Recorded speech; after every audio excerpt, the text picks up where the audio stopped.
to shout, make America great, tell them what it's about. Facts over feelings, cutting through the noise, fighting woke mobs and the kids from toys. They spew their lies, they spreading hate. Let's BS ain't gonna seal our fate. No nonsense here, just straight to the point. Truce to ammo in this battleground joint. Make America great again, stand and fight. Facts over feelings, day and night. Fight the woke mob, cancel their crying. Truth on the mic while they keep lying. They wanna cancel, they wanna control, but we got the truth, we breaking the mold. Speak your mind, don't let them bind. Words cut through, sharper than a sword of kind. Senses just raw, no filter to stop. Voices rise up from the bottom to top. Feelings don't matter when the truth's laid bare. No nonsense, come at us if you dare. Make America great again, stand and fight. Facts over feelings, day and night. Fight the woke mob, cancel their crying. Truth on the mic while they keep lying. Hey, it's To The Point with Mike, Leo, and Vince. Hey everybody, it's Mike here, and I'm with Joann tonight. Leo and Vince couldn't join us.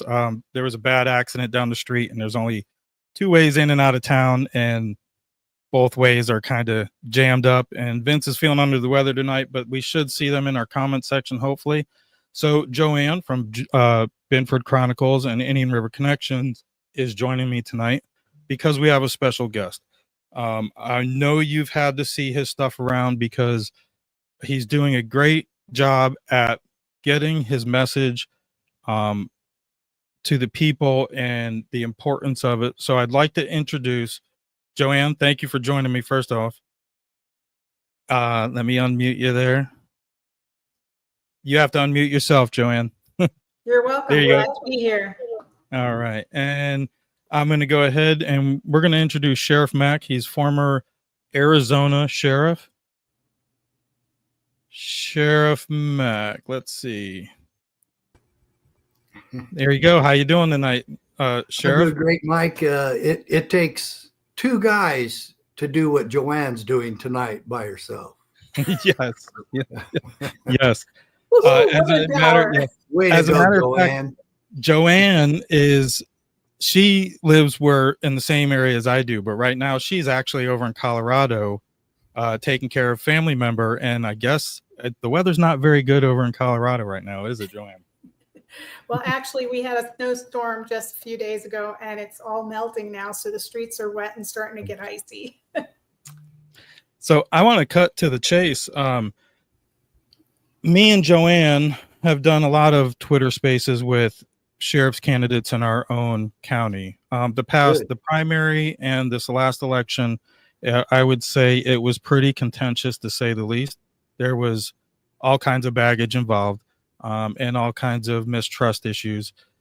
Either way, there was 3 serious conservatives, or those who considered themselves serious conservatives, running.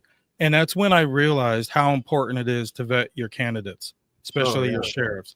Can you go more into that in what you do with, I'll get the abbreviation wrong, CSPOA? Yep, CSPOA, Constitutional Sheriffs Peace Officers Association. I'm glad you brought in candidates, and I'm glad you give all of them a chance to speak their mind. And it's the greatest time for anybody to ask them, are you familiar with CSPOA? Are you familiar with the constitutional sheriff concept? Are you familiar with Sheriff Mack's Supreme Court case? That the only time in history where sheriffs sued the federal government and won, and that was the decision came out June of 1997. And I'm proud to brag about this. I was the first one to start that whole thing. 6 other sheriffs joined me. Sheriff Prince from Montana and I ended up at the Supreme Court in December of 1996. Justice Scalia wrote the decision, and it is absolutely something that every American citizen should have in their home, in their pocket, in their car, in their purse, and everybody should read this. And so this is what I did. I studied the case for days, and I gathered together all the most important parts out of the decision, and I put them in this little tiny booklet. It's only 16 pages long. It's real easy to read. You can read it in 10 minutes. But the thing of it is, you really want to study this. And then you could highlight the highlights. But this is the big stuff here. And Justice Scalia, at the beginning, he introduces the case by letting all of us know that he's going to take us through a history lesson. And indeed, he quotes the Federalist Papers. He quotes the founders. He quotes the Declaration of Independence. He quotes the Constitution. And he quotes prior precedents. And this is why this is so powerful, because he quoted right at the beginning on page 5, I think. Yeah, page 5, he quotes from the New York v. U.S. case of 1992. And in that case, the federal government was trying to force upon them that they had to take possession to store nuclear waste from the federal government. And they said, no, we don't. We're not taking your nuclear waste here. We don't want it, don't have room for it, and you can't make us. Went to the Supreme Court, and the Supreme Court said, we have held, however, that state legislatures are not subject to federal direction. In other words, the federal government can't tell us what to do. And historically speaking, we need to realize we, the states, we, the people, and we, the states, formed the federal government, not the other way around. And we assigned them, and we delegated to them certain discrete and enumerated powers. And Scalia says that in the decision as well, that the federal government was only given discrete enumerated powers. And then the question is, how do we keep them that way? And then he answers that by the assertion of the 10th Amendment. And who's going to assert or enforce the 10th Amendment? The states. So we need sheriffs that know and understand that first, the FBI, the IRS, the BATF, the EPA, the USDA, FDA, they are not our boss. They do not supersede the state or the county's authority. And Scalia reiterated, as does the Brady Bill itself, that we fought, because the Brady Bill was the first time in history where the federal government attempted to commandeer the office of sheriff nationwide to do bidding. And so no way are we going to do that. And Scalia made it very clear that we are autonomous and that we are sovereign. And everybody, you need to see this, because you need to have these extra. You can order these at cspoa.org. And there's the title. And again, it fits in your shirt pocket, fits in your purse. And you should order dozens of these and pass them around to local officials and local activists. Yeah. I wanted to ask you, was Scalia the deciding vote in that? Because it was like a 5-4 vote. Well, all 5 of them were the deciding vote. Because if we had lost any one of them, we would have been in trouble. We thought that maybe Breyer was going to side with us, as he did some pretty strong state sovereignty cases. But I was also worried about Sandra Day O'Connor. She was pretty middle of the road. And I think she was one of Reagan's big mistakes. But yeah, so. What do you think today's Supreme Court would rule on this? Bless you. Say that again. I was sneezing while you said that. What do you think today's Supreme Court would rule on this? I don't know. Amy Coney Barrett really worries me. She doesn't seem to know the Constitution. She's strong on pro-life, but she sides with the bureaucracy and with the federal government just about everything. She doesn't understand federalism. I'd really like to read her my case, but I'd really like her to read the 10th Amendment. And that's what we sued on. And she doesn't seem to get that, but it's where the checks and balances between the states and the federal government are really established. And the greatest check and balance is the states and the counties and the sheriff. And for anybody to think that the federal bureaucrats oversee the counties and that they're supposed to be micromanaging our country, and that the federal government is in charge of monitoring every farm and ranch in this entire country, let alone all the wetlands and the open ranges, is all belongs to them and they can manage everything. It is simply not true. And they were never meant to have this kind of power. Do you think one of my concerns is being Florida, we're a pretty red state, especially now. We're beaming bright red after this past election, thank God. You know what Maxwell Smart would say to that, right? What's that? And loving it. Yes. Yes. I love Florida. I've been there lots of times. I just don't like some of the hurricanes. But other than that, well, that makes three of us, I'm sure. Yeah. What worries me though is every candidate that's wanting to win an election for office is going to claim to be a conservative. Especially, I mean, most of these sheriffs. What sets, like, I'd like to know your opinion on the risk protection order, the red flag laws, and is it a useful tool for a sheriff? Should they be in favor of them legislatively wise, or what's your opinion on that and the use of it in a red state? Shouldn't be used in any state, and it's completely unconstitutional. I can't believe that Sheriff Grady Judd participated in promulgating that legislation. He's a good man, and he's very creative, and we need him on board with the Constitution. And it really amazes me that he could read the Constitution and then say that we should have more red flag laws. He enforces it, he uses it, and the Constitution isn't the problem. Okay, we can still enforce the law, and we don't need to have cops that cut corners, or sheriffs or anyone else in law enforcement. We do not need to cut corners.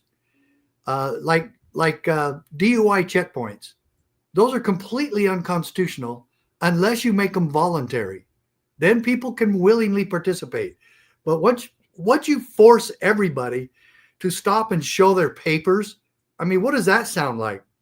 Nazism. Your papers, comrade. Yeah. No, come on. Yes.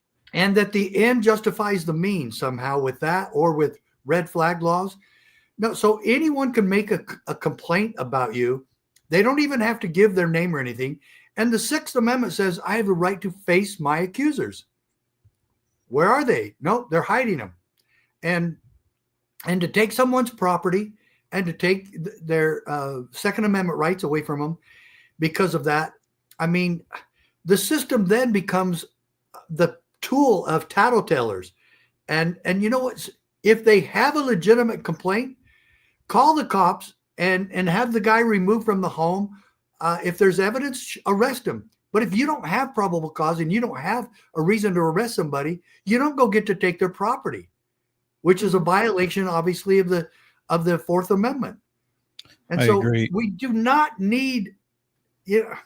Well, see, the problem we had when we were interviewing all of these sheriffs. Now, they're all good men that were running. They're good people. But when it comes to constitutionalism, I want to know that they understand the Constitution. And there was this one sheriff that ask them if they've ever read it. Well, this one sheriff was military background, and he really wanted me to agree with him on red flag laws. He even asked me to join him in the courtroom, and he said because our attorney general passed the law and it's in our statutes, it is a law. And I says, but your job is to decide if you're going to enforce or not enforce an unconstitutional law. That is exactly what you're telling me correct. Right now is that you're going to follow the law, whether it's a good law or a bad law, according to the Constitution, because someone broke the constitutional oath and made an unconstitutional law. And that means you're not going to defend my rights, because that's what government does. Government. In our training, we ask them, when you're forced into a quandary of having to choose between obeying your oath of office and enforcing and defending the Constitution, or enforcing a statute that is obviously subservient to the Constitution is the supreme law of the land. Your oath of office is the supreme law of the land. Why do you take an oath and then summarily ignore it? So part of this, that's perjury. part of this argument is we have the Constitution and then the Florida state Constitution. So we were getting into this dispute about this. And what really bothered me is I knew he was wrong, because I stand wholly on the premise that it is unconstitutional, the red flag laws, and you have to be able to stand and say, I'm not going to enforce it, And well, what's he going to do with him, what's he going to do with gun control laws? What's he going to do there? Yeah, but it's like when you have a good person like this that had his ideology on the Constitution, people liked him. He's very likable. He's a good person. He's a religious man, a family man. So even when I had these conversations with good friends of mine, they just were like, well, I'm voting for him because I don't like Eric Flowers because he had an affair, And I'm just like, but Eric Flowers will tell you it's unconstitutional. He will flat out tell you this is an unconstitutional law, where I'm arguing with this other sheriff who's telling me it's constitutional because it was made law in Florida. Oh, no, he stopped short. Hold on. He stopped short at calling it constitutional. He knew that red line. And that was one thing I had to give him. He wasn't backing down from his stance. Like the third candidate was. It was law. The third candidate was a deputy also, but he was polished politician at the time. So he was telling us whatever we wanted. So there was clear definition between all three, but I'm glad. I'm glad Sheriff Flowers won. He seems to have his head together, and he supports our group. And he attended our conference in Orlando on September 7th. And it takes study. I mean, it takes dedication to the Constitution. Your oath of office presupposes that you've read it and that you've studied it and that you studied the intent of the founding fathers. But this thing about taking somebody's gun away, why don't you read the intent of the founding fathers regarding the Second Amendment? And the right of the people to keep and bear arms shall not be infringed. I have a duty to keep that oath. I have a duty to keep my word. And failure to do so, I would love to see them start investigating criminal perjury against anyone who wittingly and knowingly violates their oath. I wanted to ask you, does it concern you when you see these so-called constitutional sheriffs accepting federal grant money as much as possible, and like a Grady Judd pushing for, like, is it suspicious? It's stupid. You know, we should run and fund our own sheriff's offices, not take funding from Washington, D.C. And these are just, they call them legalized bribes, but there's no such thing as a legal bribe. And how does the federal government get the authority to come into the states, steal our money, take it back to Washington, D.C., form a big bureaucracy and hire a bunch of people, and then send us back 2.5% of it in the form of grants? It sounds like the Department of Education. Yeah, it does. Very similar. Very similar. It doesn't matter. They're all that way. And so, and then why? If you're going to fund your own sheriff's office, keep your money there and you run your own sheriff's office. And most sheriff's offices in Florida are funded by the state and counties. And we don't need to have our hands out to the federal government. And every one of them have strings attached. Every one of them. Yeah. And so let's just be real. Let's be autonomous and let's report to the people. And if the people can't afford your sheriff's office, then make cuts. But so far, I know for a fact that the sheriff's offices in Florida are very well funded. It seems so, yes. You don't need to go begging for nanny state money, you know? Yeah, right. They still get some state money here. They still get some state money. Yeah, I mean, there's obviously, if you can't tell by my questions, there's some things that concern me in a conservative town with a conservative sheriff. The cameras also concern me. I'm all for public safety, but it seems like we have these new convenient license plate readers that supposedly only catch flag license plate, but they're all of a sudden they're everywhere. you have that, and then you have these TV shows that are riding in the backseat of patrol cars. It's like, I get it. Maybe there's revenue No, I involved. don't go Maybe for there's any a of that. message, but I spent 20 years in law enforcement, and we shouldn't be playing for cameras or TV shows. No way. Mhm. No. So, Yeah. I but expected there was you would say something that, yeah. there was something else that happened during COVID in Florida, and it's the tale of two sheriffs. And this is what I want to ask everybody. I want to ask every sheriff. I want to ask every person, Democrat, conservative, Republican. I don't care. Every American. You need to answer this question. First, in Tampa, Sheriff Chronister arrested Pastor Rodney Howard Brown for having church. And this was during COVID, obviously. In the United States of America, a sheriff arrested a pastor for having church. Yeah. And then Crazy. the tale of two cities. And I've been there. I've met Pastor Brown. I went to his church, one of the best church services I've ever been to in my life. And he's one of the most amazing pastors I've ever met. Absolutely love him. Then, on the other hand, the tale of two sheriffs. We have Sheriff Glenn Hamilton, who has since retired, but he was from New Mexico. And Pastor Caleb Cooper went to him and said, I'm not shutting my church down. And I have to tell you why. Because the government does not run our church. Mhm. Jesus Christ runs our church. But I want to know, Sheriff, what will you do to protect me and my congregation from being shut down? And Sheriff Hamilton responded, God bless him, if it takes me having to go to jail myself, I will do everything in my power to protect you and your church and keep it open. So sure enough, that was wonderful. And Pastor Cooper is having church. Here comes the state police to shut him down. Well, Sheriff Hamilton went out and confronted him. He, not with a gun, not with threats or anything. This is what he told him. He said, I have deputized every single person in that church. They are under my authority, and they will stay open by order of the sheriff's office. The state police left, and Pastor Cooper never shut down 1 minute of any day, any Sunday, and they had church just like they did before, because he had the faith to use a very creative and courageous sheriff. And now I ask all of you, including you, Sheriff Chronister, which sheriff do you want in your community and county?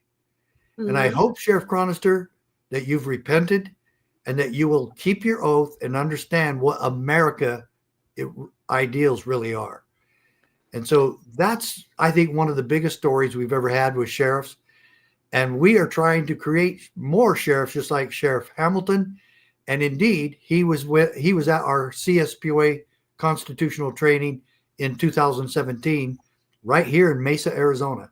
And we do it all over the country. We're going to try to do one with Sheriff Flowers in Indian River, and try to get some other sheriffs locally to come, and some chiefs of police, because this is for everyone, that we understand that our most important role as a sheriff and as a cop is to protect the rights of the people.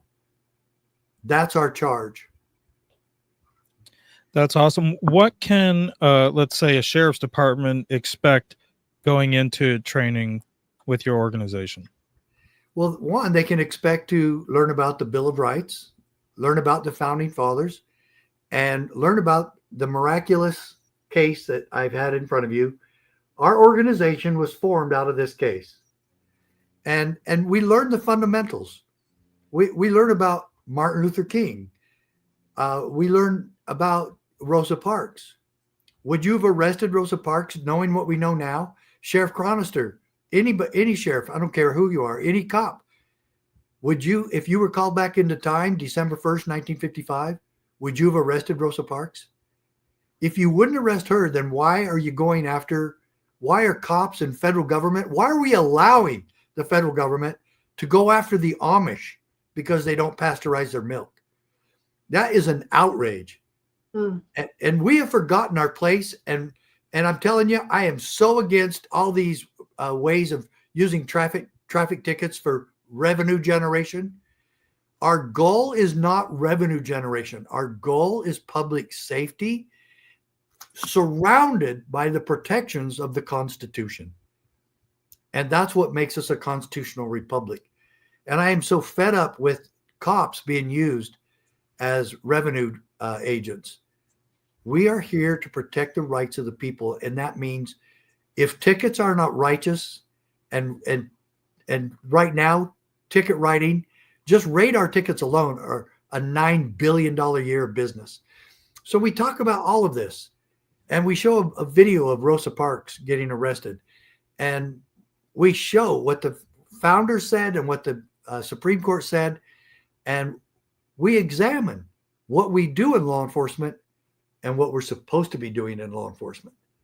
And so civil rights is big, the Bill of Rights is big, and history is big, and current events are big, and we lay it in front of everybody, and we have documentation of every bit of what we say. It's not a bunch of Sheriff Mack opinions. It's my Supreme Court case, and it's the Constitution, and it's American history, and how it applies to cops.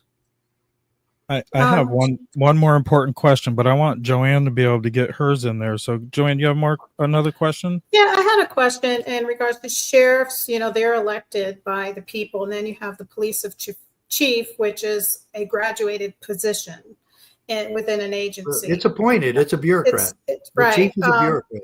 So I was wondering, does the sheriff trump the city of police?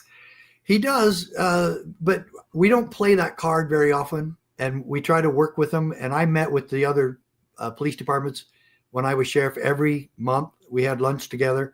You want to keep those chains of communication open, and you want to get along as best you can. But the ultimate say, the sheriff is in charge of the county. He's county sheriff, and he's the only one elected, and therein lies his power. He's appointed by the people. Yes. Joann, you have more questions? I do. So the sheriff's constitutional authority, who can they revoke from their county, like the 3-letter agencies? We've had the federal agencies coming in here and grabbing J6ers, and the sheriff doesn't even know they're in his county. But does he, if he knows about it, can he stop what's going on? He can. He's a check and balance on that. And what we train him to do, and we need to be more united in this, but we want every sheriff to put every federal agency and state agency on notice that if you come into my county, just check with me first. We're not saying you can't come in, but I am going to check your paperwork before you come in. No one from January 6 arrests did the FBI ever once get an extradition that is required by the Constitution. Every one of those people should be let out because on habeas corpus, because they were never extradited. And Washington, D.C. is a different jurisdiction from California or Sacramento or Orlando. It doesn't matter. You have to extradite them. You don't just get to what, and that's just the arrogance again of the FBI, and they need to be revamped, if not abolished. Did you hear that Tampa had federal police stationed there? I know that federal police happens, but who in the hell is a federal police officer? Who is that? I don't get that. And the federal government only has 5 law enforcement powers that we delegated to them. Treason, counterfeiting, felonies committed on the high seas, shall protect our borders from invasion, and violations of treaties. That's the only assignments that we gave them relative to law enforcement. Anything else remains with the people or the states. And we need to get that back because they've stolen thousands of them. Mm-hmm. I have, I think, a pretty important question. I don't want to keep you too much. When it comes to the issue at our border, we now in 2024, every state in the country is a border state. But yes, coming from your region, you firsthand have dealt with this more than we could imagine here. on the East Coast. But at what point does an illegal alien, I think I already know the question of this, or the answer to this question, but at what point does a illegal alien become a criminal alien that deserves deportation? As soon as they walk across the border illegally. Mhm. That's But, been our point. but the thing of it is, we need to investigate the people who aided and abetted that and wittingly made it happen. And I think those investigations still need to happen. Howard, and I'm talking about the White House and anyone else. I don't care. It's against the law, and we need to hold people accountable. how are you feeling with President Trump's his nominees to fill these important positions that we're I depending think it's on? going really well so far, and I'm thrilled that he won. I really worry about his safety, and they're still planning something. Something's still going to happen. Oh, I think we're losing the sheriff. We lost you. Nope, we lost the sheriff. If you can hear us, Sheriff, we lost you.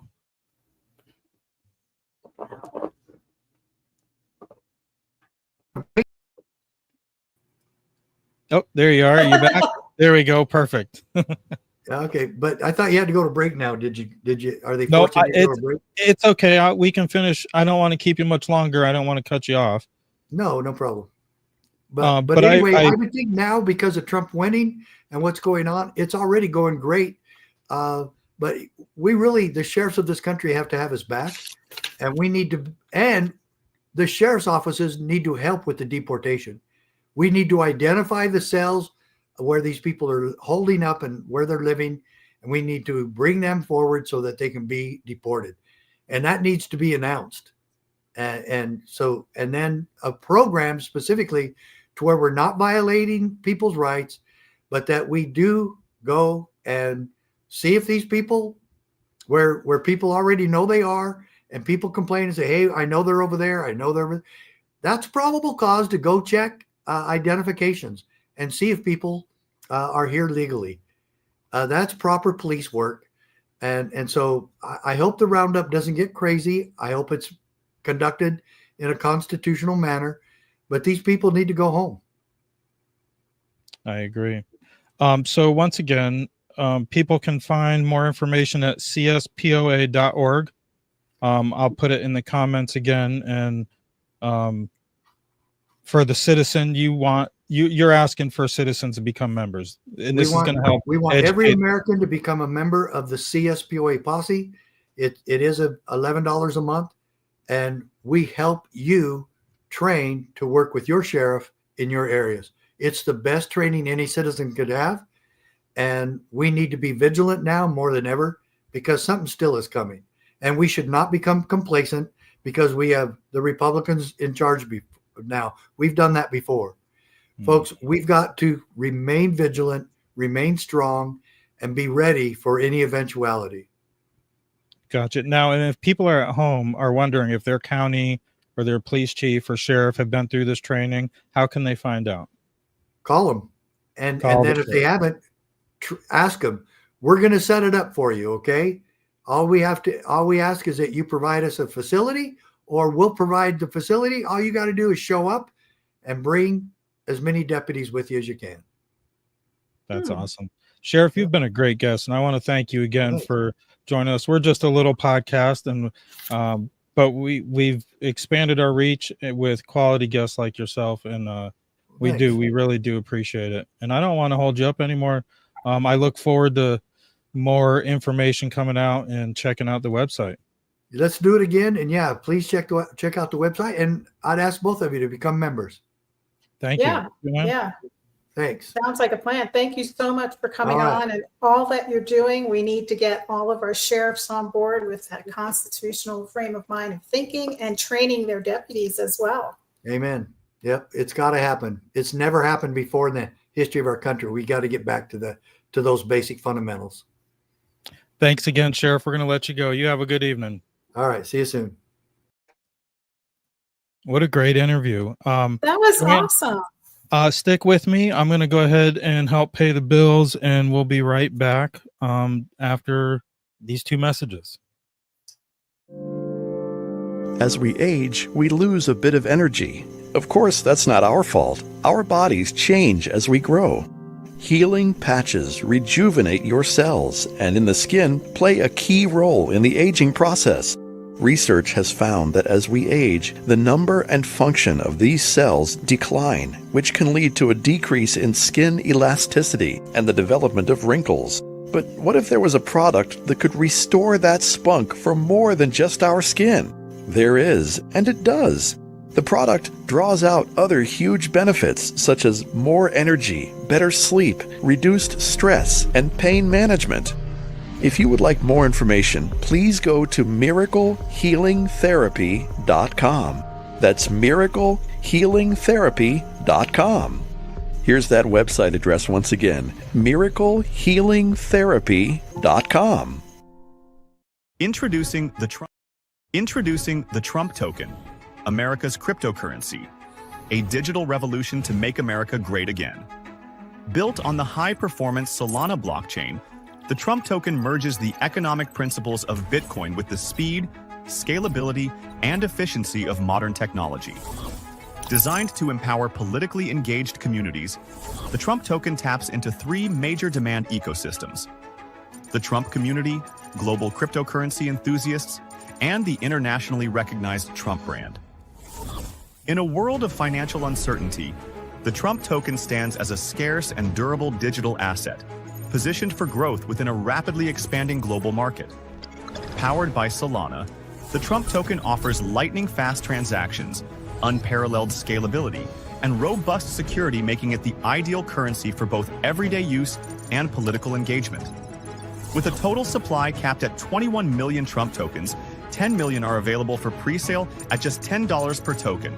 In a powerful show of support, 50% of all pre-sale proceeds will be donated to Donald J. Trump's 2024 presidential campaign via super PACs. That's right, up to $50 million of crypto in kind will be donated to ensure Trump wins. On top of the donation, 40% free additional Trump tokens will be distributed over 36 months to all pre-sale participants who hold. Check out our official white paper for more.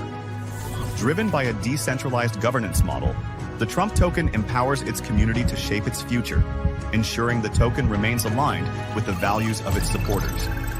Together, let's make America great again. Go to thetrumptoken.com to get involved. The Trump token. Own America's cryptocurrency now. America faces challenges like never before. Economic uncertainty, social unrest, debt implosion. The foundations of our freedom are under attack. To restore strength, prosperity, and the American way of life, Trump must win.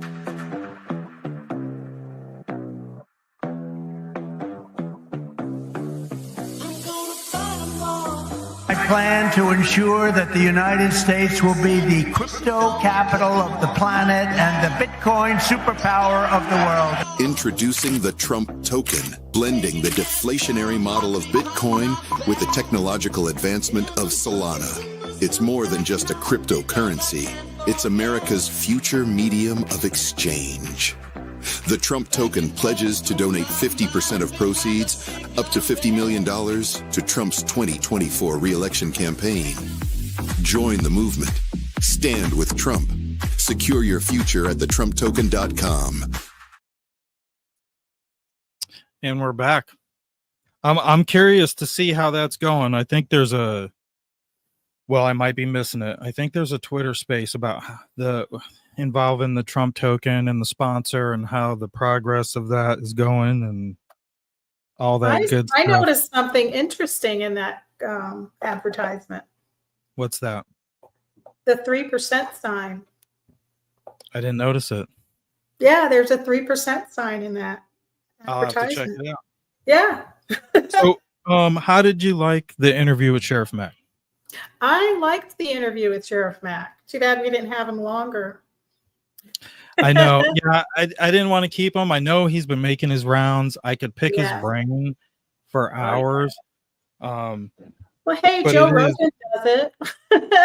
right? Yes, yeah. They must have more comfortable chairs, but yeah, I thought he was a great guest, and when they reached out to me, like we said, I thought of you and our Twitter Spaces with Thank our you. local sheriffs, and I think it's important, like it was still, even considering like deal breakers, I think we were still all kind of undecided and uneasy with whatever hard. decision we were going to make, It was because really a watching our hard sheriffs, yeah, because these conservative sheriffs coming from a state that's one of the most frequently used RPO states, it's a kind of concerning, especially with all the federal money. And It I'm really sure is. a lot of these sheriff's departments in Florida are doing just fine, but I'm sure there's federal money flowing in and out of them also. Oh yeah, absolutely. How did you go ahead? I'm sorry. It was, the sheriff election was like the most publicized election since I've been here. Like when we all went to that center, remember, that was packed. People couldn't even get in. We have a comment from Vince. Why aren't people from other riots sitting in jail? Just that particular one because they were for Trump. What about the rioters that tore down statues? What about the rioters that destroyed cities? Yeah, they didn't do anything, right? Summer of love, right? They didn't do any of that. Vince also said government has turned into an organized crime, and we the people are the victims. That's for sure. Oh yeah, I want to also remind people at home to check out cspoa.org, and you can find everything that Sheriff Mack and his organization is offering there, and very easy to talk to, gentlemen. And he's willing to come talk to your people. I mean, we saw how easy it was to come talk to us, and he's not a bored man. He's got a lot going on. Yeah, and that Brady bill was important because it keeps the government out of tracking us with our firearms. The government wanted to have your information, and when the government turns on you, then they're going to go right to that information and knock on your door and take everything out of your house. Yeah. I want to give a shout out to the network. We're streaming live on PPN right now, the Patriots Prayer Network, on Rumble and on X. We're on our other channels too, but make sure you download Rumble. It's a free app. If you're not watching us there already, subscribe to your favorite creators there. It's hard to get people to hit the subscribe, but it goes a long way, especially on Rumble and X. But like I said at the beginning of the show, if you're just joining us, Vince and Leo, who are normally with us, Vince is under the weather, and there was a traffic jam about 20 minutes away. Leo wasn't going to make it, so I told him just turn around. I didn't want him sitting out there in traffic. But thankfully, Joann Binford from Binford Chronicles is sitting in with me, who we had planned on this anyways. As soon as I knew Sheriff Mack was booked for tonight, I was like, it kind of worked out better not having the guys over here, because I wanted to make sure you had a chance. And I mean, I can talk. I got questions. I can keep on going. So. Oh, I know. I can keep on going too. It was great having him on, and he's doing good work. He really is.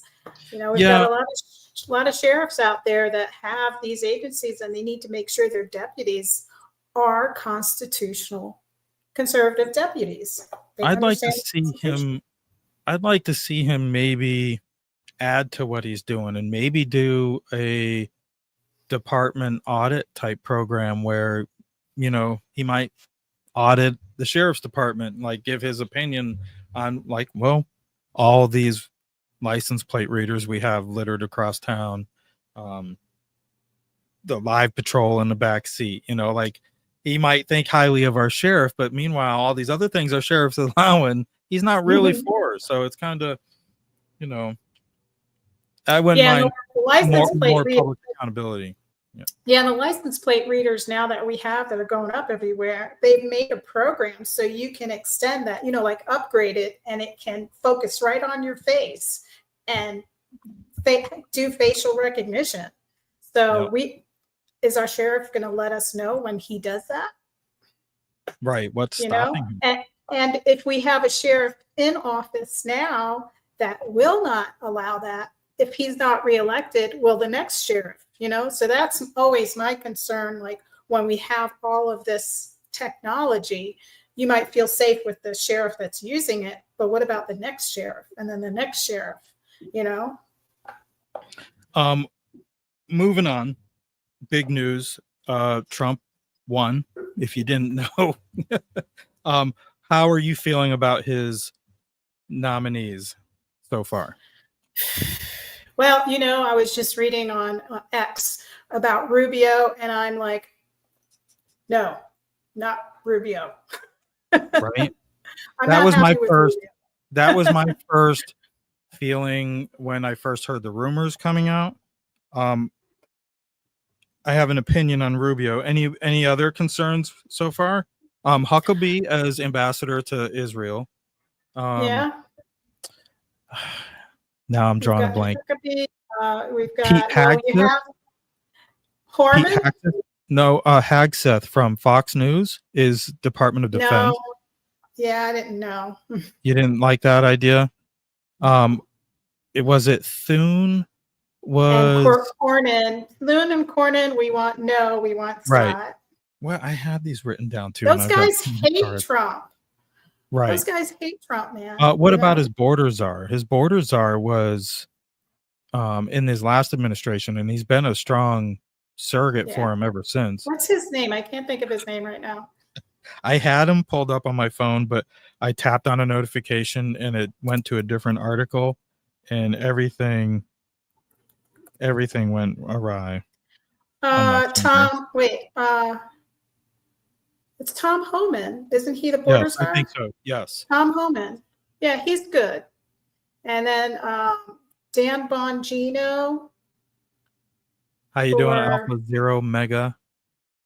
Dan Bongino? No. There was a cabinet he was thinking of putting him in. If anybody has the right answers, hit me up in the comments. I don't want to waste your time on my phone, but yeah, I thought so far was pretty good. My theory behind Rubio is it gets him out of the Senate. And the Secretary of State position isn't like it's not off the leash. It is an important position, but it's not also a position you have to fill for all 4 years. You can replace them every year, every 2 years. I think the ambassadors are a bigger deal. But I think the State Department already is questionable at best. They're working for everybody else, or everybody's working for them. The State Department's pretty sketchy. Let's put it that way. That's a whole different generation of conspiracy to go down. But I think Rubio, it will pull him out of Florida Senate, which gives DeSantis a chance to appoint another strong Republican with a future.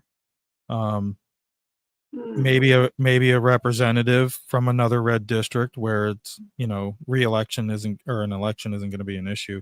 But he also picked another Florida congressman for I can't think of it either. Man, I lost all my notes and I'm disappointed now because I wanted to talk to you about his appointees, but the Rubio one is the big deal. I think a lot of people are going to be sketchy because he's like bleeds establishment. Yeah, Rubio is not a good pick. I am so out of the loop here, but yeah, it'll be interesting. Vince had just said they finally called the House in favor of the Republicans. So I don't know the details. I think we had the majority +2. I'm hoping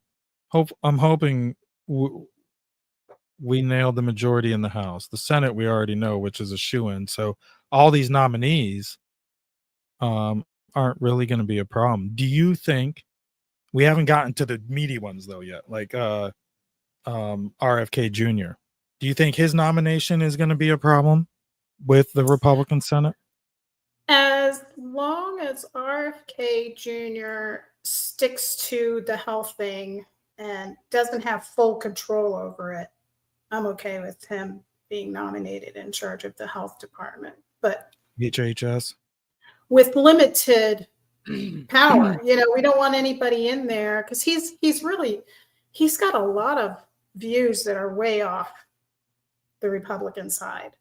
But when it comes to health, sure. he's done a lot of research and he's fought for that. And I think he would be good there, but we need checks and balances with him. I definitely agree with any Democrat. What about Tulsi Gabbard? They haven't released what her role in this administration would be either. I really like Tulsi because she's deliberate when she's talking. She can fight back on the debate stage. She is cool, collected. She has that military discipline. And I love that about her. She represents well. She speaks well. She's knowledgeable. She's not a ditz. Whatever position she gets, because she's still a Democrat. Her Democrat Party just left her. So she still has a lot of those Democrat views, but she's like the old Democrat.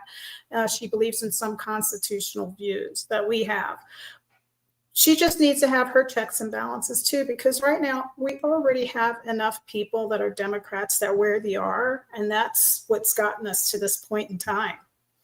That's why I'm hoping a lot of the Republicans he appointed or nominated have those same checks and balances, because at least we know where the RFK or the Tulsi Gabbard is coming from. These Republicans we know. have been faking it to make it for God knows who long, how long. But, and then they keep getting reelected because the majority of people just don't have the time to keep auditing their voting records and reading these long bills to see what they are. I mean, it's can be confusing if you're not used to reading those bills, and they just reelect because they did something good for their state or they did something good at some point in time, but you don't look at their long history and you don't realize how they're voting on the floor. And it just takes a lot of work. And the bigger the homework, the less diligent people get.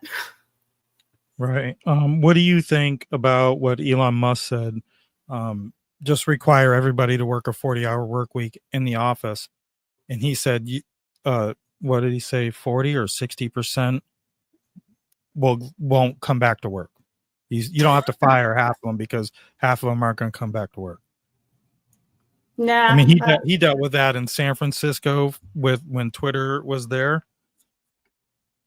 Yeah, but these guys are making easy money working up there. Yeah. They're all actors. I mean, I went up there when we go up there for sessions. I remember sitting outside one representative's office, and his secretary looked like she was modeling underwear. So I was like, really, how hard is this job? Yeah, it is definitely important, though, that people pay attention locally and run for office like you did, win or lose.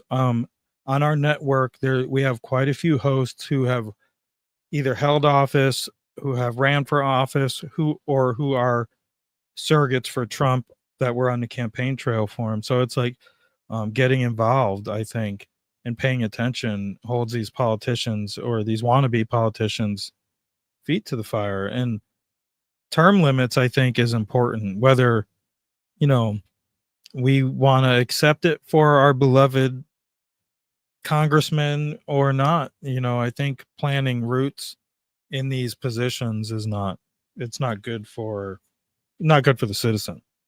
Well, I think what term limits does, it allows rotation, and it allows to bring someone back out of society that's been living in society with all the bills and changes that have occurred to go back in and actually represent the people of today. You've got some representatives in there that have been there so long. I mean, they're like my grandparents. How do they know what life is for me? They live in a big mansion. They get a chauffeur. They get protection. They don't have to walk around with a firearm. They've got firearms around them, Right. So they're pretty much out of touch. And then it gives them the opportunity to build relationships with the lobbyists that go up and lobby bills for companies that have no interest in the American dream.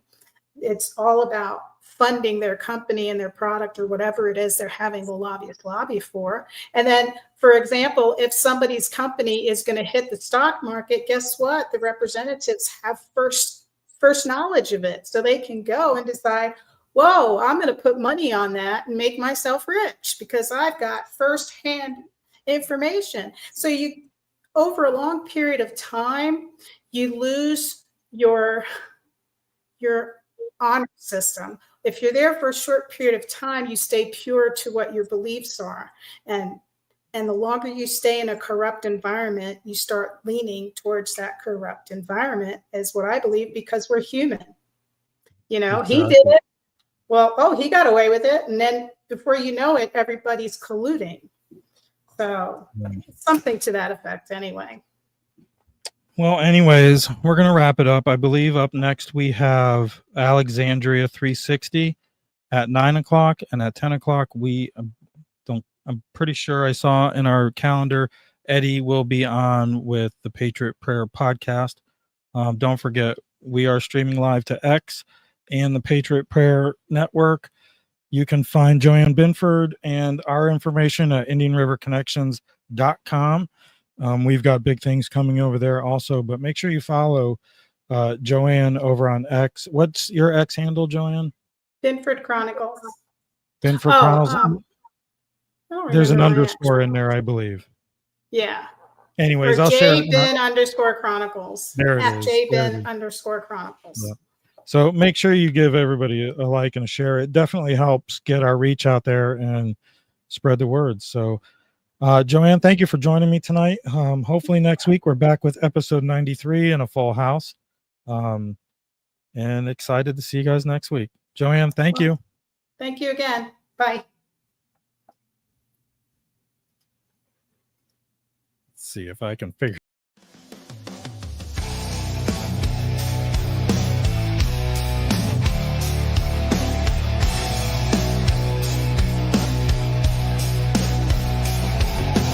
Podcast warriors say the brave to shout, make America great, tell them what it's about. Facts over feelings, cutting through the noise, fighting woke mobs and the kids with toys. They spew their lies, they spreading hate. Let's BS ain't gonna seal our fate. No nonsense here, just straight to the point. Truth to ammo in this battleground joint. Make America great again, stand and fight. Facts over feelings, day and night. Fight the woke mob, cancel their crime. Truth on the mic while they keep lying. They wanna cancel, they wanna control, but we got the truth, we breaking the mold. Speak your mind, don't let them bind. Words cut through, sharper than a sword of kind. Senses just raw, no filter to stop. Voices rise up from the bottom to top.